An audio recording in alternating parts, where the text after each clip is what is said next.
And we are going to have drama now. She saved her team season there. Oh, look at Irene. She can't believe it. Gonna play G4? Come on, G4 man. Oh my goodness. And another smile. My name is Fiona Steil-Antoni, and together we are going to be looking at one of the big storylines of the ongoing Pro Chess League season, which is actually about to enter the playoff stages very soon. The big storyline I'm talking about, and I couldn't be more happy about it, is the many incredible games which have been played by women players in this season so far, taking down some of the world's very best chess players. So without too much further ado, let's jump straight into it and look at 5 of the best moments and biggest upsets so far. Let's start with what was doubtlessly the biggest upset of the PCL season so far, women Grandmaster Josefina from Germany, taking down the one and only Hikaru Nakamura. It's a streamer first, content first, and we are going to have drama now. That script was supposed to go very differently. We were supposed to have International Master Levy Rosman talk about recruiting Hikaru, celebrate Hikaru's first victory here, and instead, the gloves came absolutely off. The wheels came off. Wow. And look at her. She is jubilant here. She was trying not to celebrate, but you could tell that this may be the happiest moment of her chess life. She's a very strong player, but she just took down Hikaru Nakamura. Let's jump into it. Hikaru has just played G3 here. We can see he is putting all his pieces looking at the white king.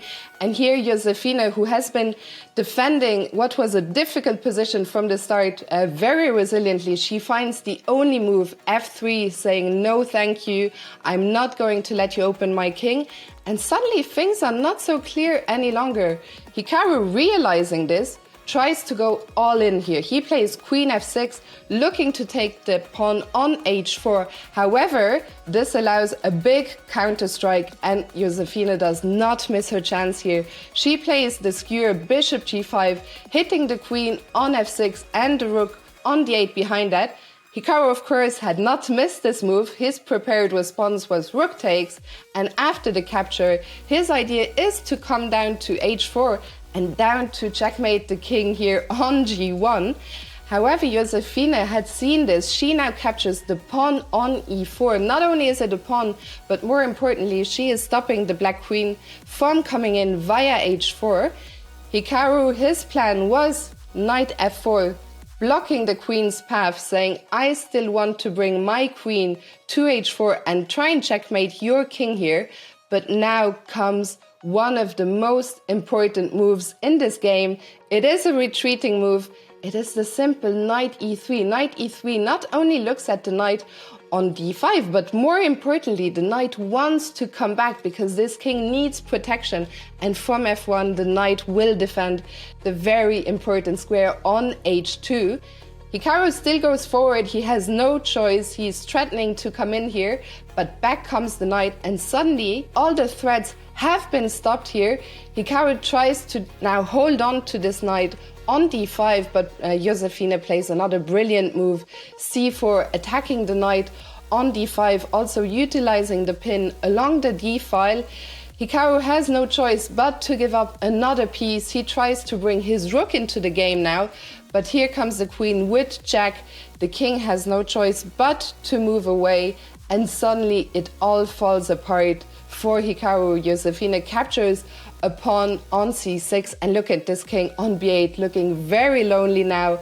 Hikaru is still moving forward, knight E2, checking the king. Josefina only has one legal move, that is to capture the knight, and after rook takes, here comes the final assault by Josefina. Queen F8 check, the king has to move. Here comes another check, using the two pieces working together so well. The king steps forward, steps back again, but the final move, C8, getting a new queen, and here Hikaru had actually seen enough. The queen still cannot come down to H2 because the knight is guarding that square, and on the other side of the board, Queen B8 is coming. What a wonderful game by Josefina. Next up, we have one of the rising stars of the moment, 13-year-old Alice Lee from the US. She was taking on Germany's #2 player here, Matthias Blübaum. So, I mean, this is a clean one, very easy. I got 2 minutes on the clock to your 8 seconds. What is this?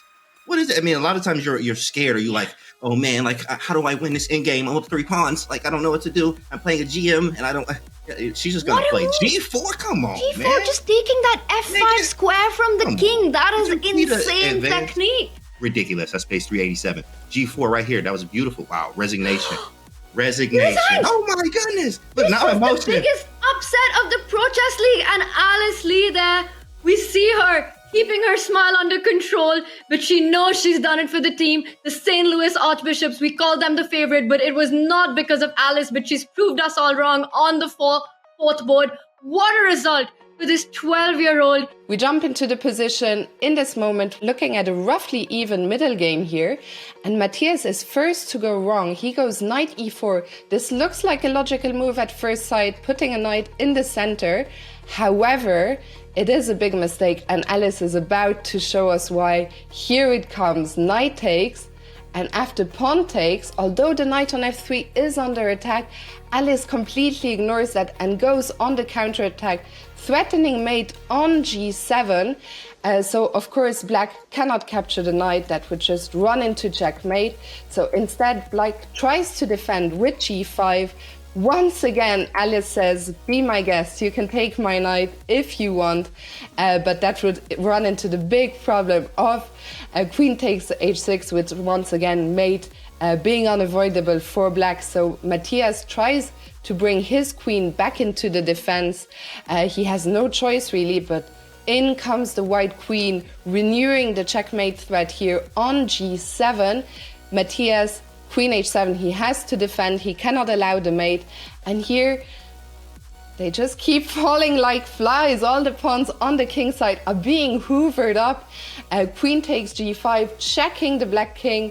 The check has to be blocked, and here Alice takes a great decision. She says, I've taken all these pawns, you know, I don't need to attack any longer. I'm just going to swap queens and go into an ending where I am 2 pawns up. And not only that, after knight g5, I am going to take a 3rd pawn. This position is essentially game over. Of course, Matthias did not want to resign just yet. He exchanges on c1, brings the knight back, but in comes the rook. Such powerful play by Alice. Matthias looking to exchange some pieces. Alice is happy to do so as she's the one who is up material. Another pawn bites the dust here. Knight takes e4. And after king f7, the bishop is being centralized in the middle of the board. Great technique by Alice. And after king g6, a last precise move here. g4 is a killer, stopping the black king from entering via f5. And we only saw a few more moves. After knight e7, h4, all these extra pawns on the king side are being mobilized. They are going to run up the board and look to become a new queen. Knight c6. The pawns, they just keep rolling. h5 check, and after king h7, bishop f6, Matthias actually had seen enough here. He threw in the towel for what was a crushing victory, and what a beautiful attack by Alice Lee. Next up, we are looking at the game between international master Irene Sukandar from Indonesia and the Chinese grandmaster Wei Yi. This is dangerous territory for the Shanghai Tigers. Oh, he tripping. Oh, that's not a move, bro. That is definitely not a move. Engine just says it too. What is it, Robert? Is it just bishop takes? I don't know. And the eval bar went all the way up, and now it's gone back down a little bit. But that is a bit misleading. This position is tricky. Maybe there's only one way for white to get the job done. I am going to turn on the specific moves, and now that I have done that, okay. But she played it. I was about to say rook b5, and she's done it. She brings the rook up. She's going after the bishop and the rook. Irene Sukandar, a last-second addition to this roster. And James, what a move. Oh my gosh, and here comes that knight e6 idea that I mentioned a long time ago. The f-pawn is now pinned. 15 seconds for Wei Yi. He's got to find a move. You got to hit the button. King g5. Look at him looking away there. The quick look away. What did I do? How did I get in this position? I hate this game, right? Those are all the... Oh, look at Irene. Woo! She can't believe it. She's so happy.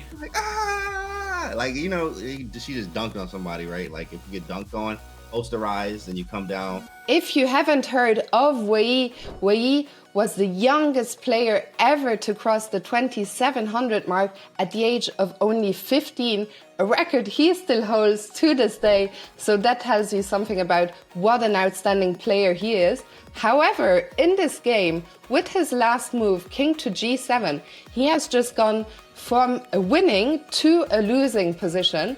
However, it is not so obvious why that is. You can pause the video and try to find the move for yourselves, but even our commentators were struggling, so it's not an easy one. But Irene found it. She showed amazing full board vision. The winning move here is rook b5. Rook b5, hitting that rook on h5, hitting especially the bishop on e5, which is under attack here. And what an incredible move by Irene when it looked like all the action was happening on this side of the board, the so-called king side. But here comes rook b5, and suddenly she is just winning. Wei Yi moves the bishop that was under attack, hitting the queen, but now in comes the queen, another incredibly powerful move, threatening the fork with knight e6, but also attacking the bishop on b7. Wei Yi tries to exchange some pieces, goes rook h1 check, takes on e1, and then captures the bishop on c6 as his own bishop was under attack. But here it comes, knight e6 with the fork. The king has to move. Of course, the knight couldn't be captured because of the pin. After king g6, Irene captures the rook on d8. Now, our rook was hanging on b5 as well, so that's what Wei Yi does. But now comes the final assault.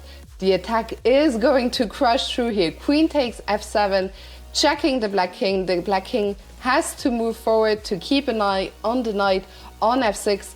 In comes the knight to d4, checking the king on f5. The king goes back to g5, and now the other knight joins the game as well. Knight e6 check, and here Wei Yi resigned as mate was going to follow no matter where the black king goes. Knight f5 is checkmate, a beautiful checkmate utilizing the coordination between this powerful trio. And what a beautiful game we just saw by Irene, starting with this incredible rook b5 move. We're jumping into the next game, already in a very advanced stage in the endgame. The player with the black pieces, Indonesia's Chelsie Monica. She's actually up a pawn here against her very strong opponent, Amin. He is Iran's second strongest player. An incredible upset victory with the black pieces. She is on the doorstep of promoting king d7, and she is going to basically pre-move rook takes c3. Amin is going to let his time run out. Oh my goodness. And another smile. Amin can't believe it. Chelsea is euphoria. She's trying to hold it back, you know? She knows that she's on camera. She wants to show respect to her opponent. But let it out. Come on. Be joyous. Absolutely. You just took down one of the best chess players in the planet. And the question is, will she be able to convert her extra pawn? It's not an easy task. However, Amin's next move, d6, makes her life a little bit easier. This move is incredibly tricky. It is a trap, but it is also objectively a bad move. Let's first see, why can't we take the free rook on d2? That is a move that a lot of us would play instantly, but of course this was Amin's trap. Here comes d7, and suddenly this pawn cannot be stopped. The king cannot approach because both squares are under white's control, and the rook cannot drop back to stop the pawn because it will simply be captured.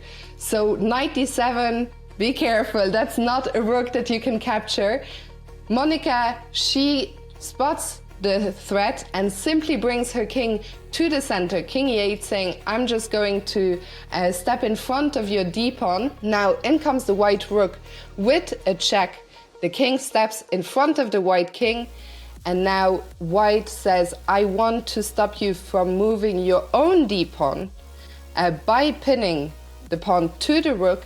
Monica says, not so fast, I'm going to give you a check and unpin that way, and now I'm going to push my pawn to d3.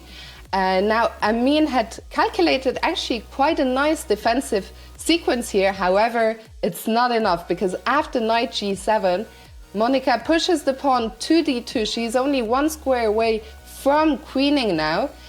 In comes the rook with a check. The king moves forward. The rook gives another check. The pawn is captured. And now this was White's whole idea. The knight comes back in order to stop the black pawn from queening. But Chelsie, she had seen one move further and she plays the brilliant rook e1. Another pin. This time it is the knight on e3, which is pinned to the rook on e7. And here black actually has a big threat. And it is a threat that is pretty much unstoppable. She is threatening mostly to capture the knight and then queen on the next move, or simply queen immediately and then capture the undefended rook on e7. And after rook e6 check, king d7, Amin threw in the towel here. He resigned as he is helpless against this d-pawn becoming a new queen. If he tries, for example, rook e4, then Monica is simply going to capture the knight on e3 and after rook takes, get a new queen. What fantastic endgame technique by Monica, and a very well-deserved win. And finally, we have this great comeback by Julia Alboredo from Brazil against Maëlle Boyer from France, where she is about to produce some real trickery to turn this game completely around. An exchange, by the way. And then right here, giving up this pawn, oh my gosh, just dropped like everything in the position. Like all the pawns in exchange. It was like too many mistakes in a row. And White should be able to push this pawn. Just go g6, g7, you win the game. That's tough. You always fight. Never give up. Dang. Overtime. OT, chat. He leans back and loses the game. Pump! Hit this pump! Ah, let's go! Look at her. She's so happy. Let's go! Ah! I wonder if she realizes that she just saved her team. She saved her team season there. And that was just, you know, pure happiness, pure joy. As you can see, she is currently down an exchange in this endgame. However, with rook f1 attacking the pawn on f7, she is inducing the first serious mistake by black here, as Maëlle now plays bishop f5. However, bishop f5 gives up the defense of the pawn on d5, which is captured by Julia, and suddenly things are not so clear any longer, and now the tide is going to turn very quickly here. King b7 is probably not the best square for the king, and we're about to find out why. After knight e7 hitting the bishop here, Maëlle captures on a3, and now we see why the king is not so well placed on b7 after knight takes first, which maybe wasn't the most precise.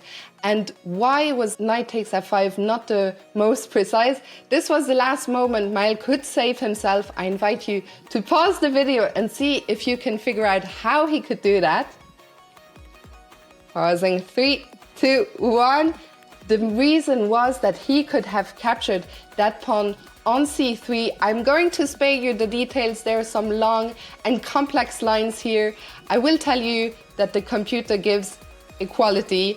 Of course, things are very tricky still, but this was the last saving grace for black. Instead, in the game, after he recaptured on f5, now we see why the king is not so well placed on b7, because here comes the bishop skewering the king and the rook. The king has to move. Now Julia captures the rook on a8. After rook takes c3, the king drops back. The black king recaptures the bishop in the corner. And now let's take a breather for 1 second. The smoke has cleared. We're into a rook ending. And after rook takes f5, material is actually even here. However, white is actually winning, and Julia is going to demonstrate the winning technique in great style here. Black puts the rook behind this pawn, trying to capture the d-pawn, and white eliminates a huge pawn on f7. Now she suddenly has not one, but two passed pawns, which are running towards promotion. Black, of course, tries to eliminate as many pawns as possible as well, but after king e3, rook d1, The king actually does drop back here. I imagine the players were low on time, and had Mahal gone back to d4, which wasn't played in the game, I am sure that Julia here would have found the winning move, g6. And although she drops the e-pawn after g7, that pawn cannot be stopped, as if the rook goes behind the pawn, we first give a check on f8, and after the king moves up, we now get a new queen, and this endgame here is actually quite easily winning, as those pawns are not too far advanced yet, and also the king is not too far removed, so this would be quite an easy conversion. In the game, instead of going back to d4, Mal tries rook d5. The reason I was so confident that Julia would have played g6 in the game is that she actually played it here. And now, just like in the line we just saw, promotion is unavoidable. Rook takes c5, king d2, another check. Now, black pushes his own pawns. Here comes the g-pawn, b3 check, king up, king takes, rook takes. A lot more smoke has cleared here. The rook is now behind the pawn, but here comes this important check on f8 that we talked about. After the king moves up, white gets a new queen, and Julia had correctly seen that she is in time to come back all the way with the rook to stop the d-pawn, and she just showed great technique from here on out. She is not in a rush to capture this pawn, which of course is also winning. She's saying, I'm not going to give you the sliver of a chance. I am just going to keep that opposition up and not even let your king come any closer. After king e6 and rook takes b2, black threw in the towel, and what a comeback victory by the Brazilian player. This has been Fiona Steil-Antoni. I hope you enjoyed this video. Make sure to hit the subscribe button, and please let me know in the comments if you have a favorite game played by a woman player in this PCL season. Hope you enjoyed this video. See you soon.